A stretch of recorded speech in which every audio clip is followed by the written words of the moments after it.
नमस्कार शेतकरी मित्रांनो, आज सोमवार 17 ऑगस्ट 2026। शेतकरी मित्रांनो, आजही सोयाबीनच्या दरात प्रति क्विंटल मागे 350 ते 400 रुपयाची वाढ पाहायला मिळालेली आहे। मग एकंदरीत संपूर्ण महाराष्ट्रात काय मिळत आहे बाजारभाव सोयाबीनला पहा सविस्तर माहिती। पण चॅनलला सबस्क्राईब केलं नसेल तर सबस्क्राईब करा, कारण असे दररोजचे व्हिडिओ आपल्याला पाहायला मिळतील। पहिली बाजार समिती तुळजापूर अवकल्य आहे सोयाबीनला 72 क्विंटलची।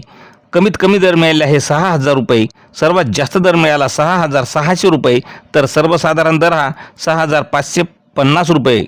पुढील बाजार समिती लोहा या ठिकाणी सोयाबीनला आवक आली आहे 24 क्विंटलची। कमीत कमी दर मिळाला 5301 रुपया, सर्वात जास्त दर मिळाला 6900 रुपये, तर सर्वसाधारण दर मिळाला 6770 रुपये। नंतरची बाजार समिती रिसोड आवक आली आहे सोयाबीनला 2100 क्विंटलची।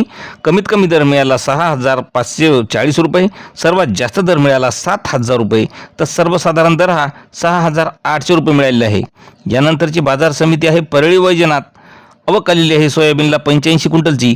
कमीत कमी दर मिळाला 6700 रुपये, सर्वात जास्त दर मिळाला 6750 रुपये, तर सर्वसाधारण दर हा 6700 रुपये मिळालेला आहे।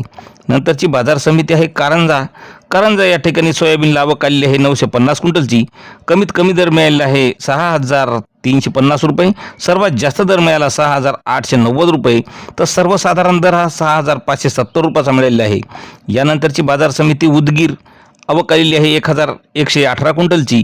कमीत कमी दर मिळाला 6900 रुपये, सर्वात जास्त दर मिळाला 7000 रुपये, तर सर्वसाधारण दर हा 6950 रुपये मिळालेला आहे।